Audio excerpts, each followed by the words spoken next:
Friday of the second week of Lent. A reading from the book of Genesis. Israel loved Joseph best of all his sons, for he was the child of his old age, and he had made him a long tunic.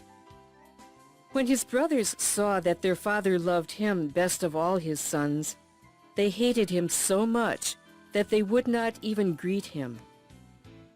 One day, when his brothers had gone to pasture their father's flocks at Shechem, Israel said to Joseph, "Your brothers, you know, are tending our flocks at Shechem. Get ready, I will send you to them."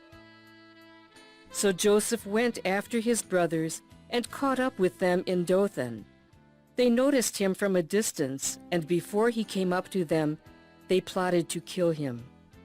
They said to one another, "Here comes that master dreamer. Come on, let us kill him and throw him into one of the cisterns here. We could say that a wild beast devoured him. We shall then see what comes of his dreams." When Reuben heard this, he tried to save him from their hands, saying, "We must not take his life." Instead of shedding blood, he continued, "Just throw him into that cistern there in the desert, but do not kill him outright." His purpose was to rescue him from their hands and return him to his father. So when Joseph came up to them, they stripped him of the long tunic he had on. Then they took him and threw him into the cistern, which was empty and dry.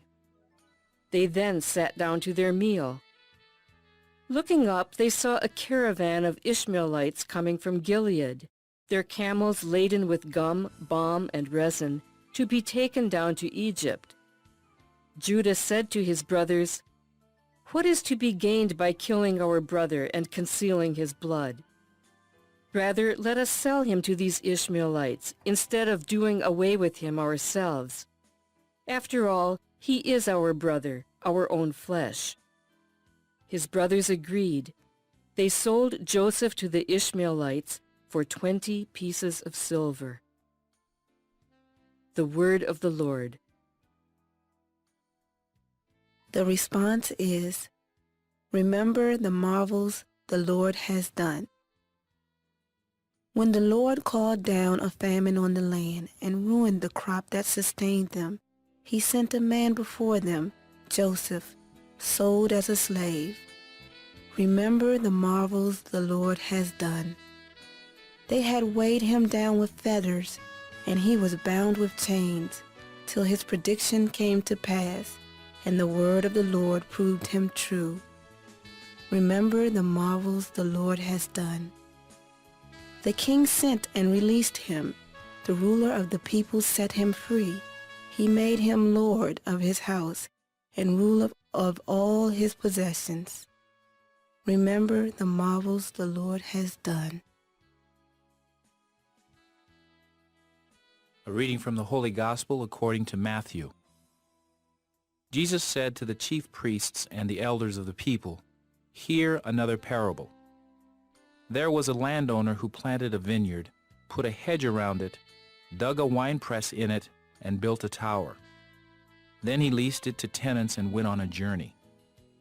When vintage time drew near, he sent his servants to the tenants to obtain his produce. But the tenants seized the servants, and one they beat, another they killed, and a third they stoned. Again he sent other servants, more numerous than the first ones, but they treated them in the same way. Finally, he sent his son to them, thinking, 'They will respect my son.' But when the tenants saw the son, they said to one another, 'This is the heir. Come, let us kill him and acquire his inheritance.' They seized him, threw him out of the vineyard, and killed him. What will the owner of the vineyard do to those tenants when he comes?" They answered him, "He will put those wretched men to a wretched death and lease his vineyard to other tenants, who will give him the produce at the proper times." Jesus said to them, "Did you never read in the Scriptures, 'The stone that the builders rejected has become the cornerstone. By the Lord has this been done, and it is wonderful in our eyes.' Therefore I say to you, the kingdom of God will be taken away from you and given to a people that will produce its fruit. When the chief priests and the Pharisees heard his parables, they knew that he was speaking about them. And although they were attempting to arrest him, they feared the crowds, for they regarded him as a prophet. The Gospel of the Lord.